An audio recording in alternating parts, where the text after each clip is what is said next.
Assalamualaikum warahmatullahi wabarakatuh. Waalaikumsalam. Bismillahirrahmanirrahim. Alhamdulillahi rabbil alamin. Allahumma salli ala sayyidina Muhammad wa ala alihi wa sahbihi ajma'in, amma ba'du. Jamaah rahimakumullah, ada tips sukses dakwah Rasulullah.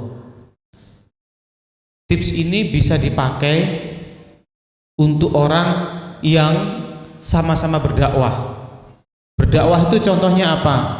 Guru ngajar muridnya, orang tua menasehati anaknya, penjual menarik pembelinya. Dakwah itu kan mengajak. Tentu kalau dalam Islam mengajak kebaikan, orang tua kan mengajak kebaikan ke anaknya, guru ngajak kebaikan ke muridnya, kita ngajak kebaikan pada para remaja. Kalau pembeli atau penjual, kita kepingin ngajak orang berbondong-bondong ke tempat kita. Nah, di dalam Al-Quran ada satu ayat yang menceritakan kita harus bagaimana agar dakwah kita itu berhasil dan kenapa orang-orang menjauh dari kita. Gitu. A'udzu billahi minasyaitonir rajim. Bismillahirrahmanirrahim.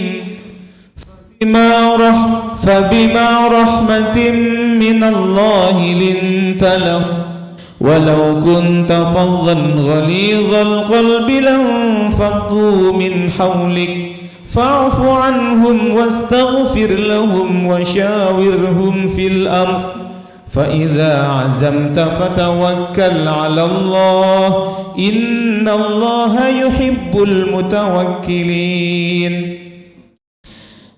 Kata Allah begini, maka sebab rahmat atau kasih sayang Allah, engkau Muhammad bersikap lembut kepada umat. Jika engkau omongannya kasar, hatinya keras, maka mereka akan menjauh darimu. Coba dicek, di mana-mana kok ada guru nggak disenangi muridnya, kemungkinan guru itu omongannya kasar, kalaupun gak ngomong hatinya keras. Kok ada anak gak nurut, gak patek ngereken orang tuanya, bisa jadi orang tuanya itu omongannya kasar ke anaknya, atau gak gitu gak ngomong tapi hatinya keras, kerasa.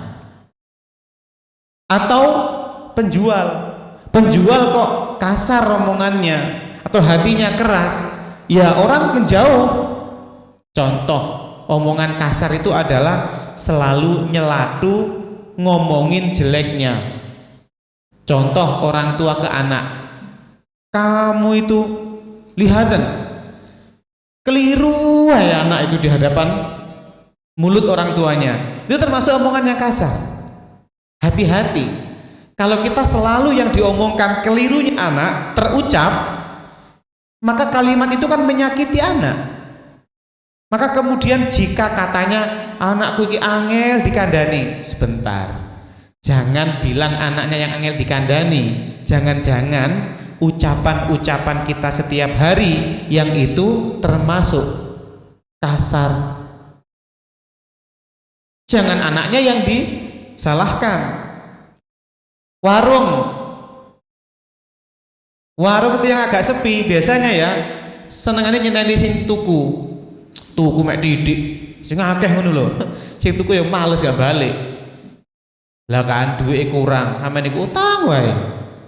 Pokoke lek ngilokno wae. Menjauh, orang menjauh. Sama dengan berdakwah dalam konteks yang lebih besar.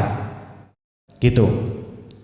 Hati, tadi kan lisan. Hati keras itu nggak diucapkan.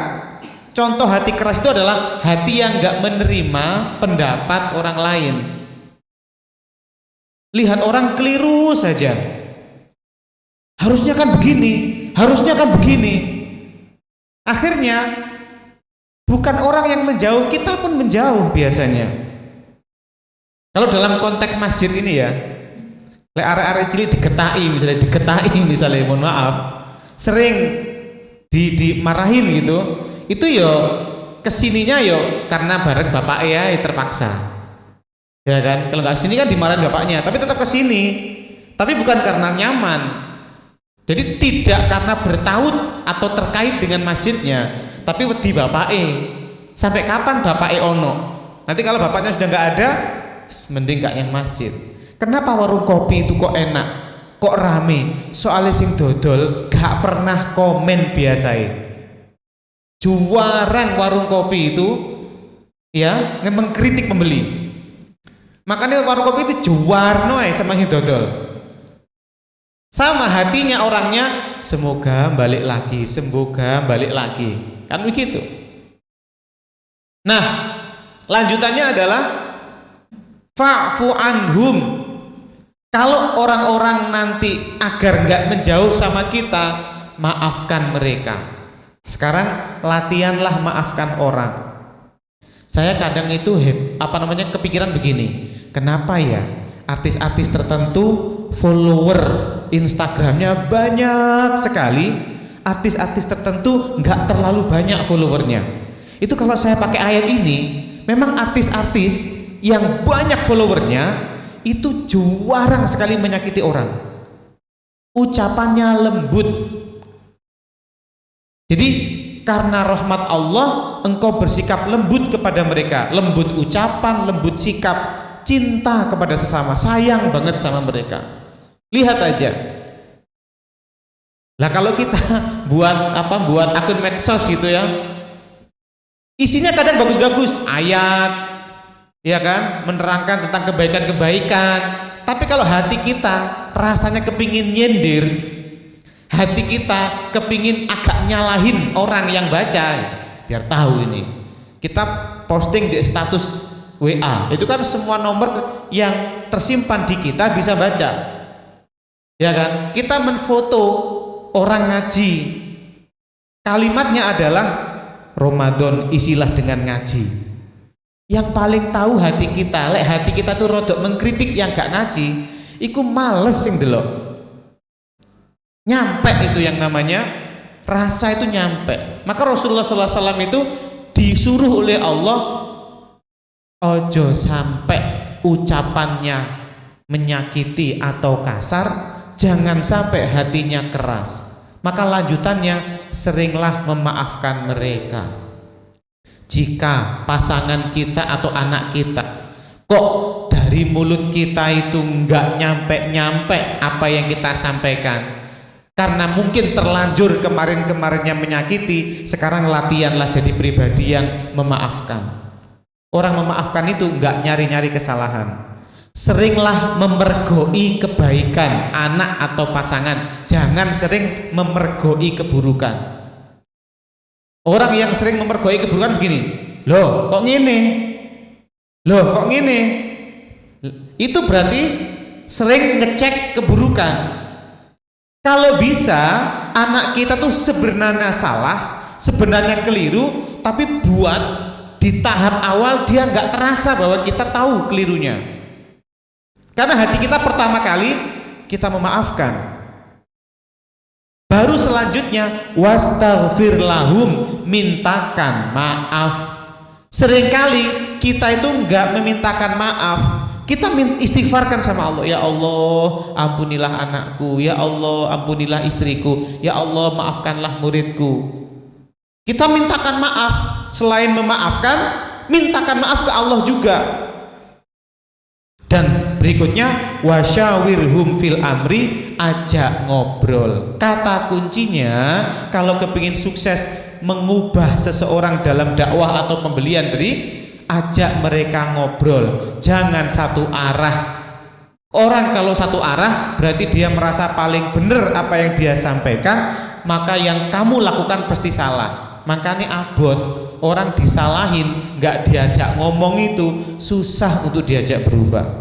Sekarang saja banyak toko-toko modern yang minta feedback dari customer. Feedback itu namanya diajak musyawarah. Kasih bintang berapa, itu kan dalam rangka diajak ngobrol. Sama dengan mereka yang mau kita ajak ngobrol, yang mau kita rangkul, yang mau kita ubah dalam dakwah, dengerin mereka. Janganlah kita harus yang minta didengerin, tapi sesekali minta mereka mendengarkan.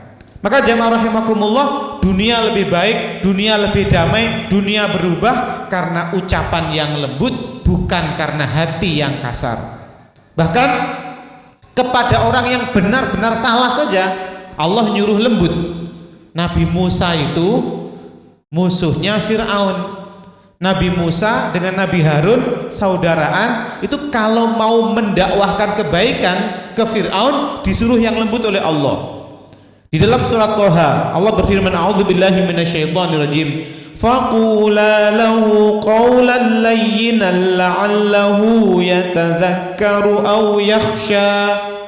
Harun, Musa, ucaplah kalian berdua kepada Fir'aun qaulan layyinan, dengan ucapan sing enak, sing lembut.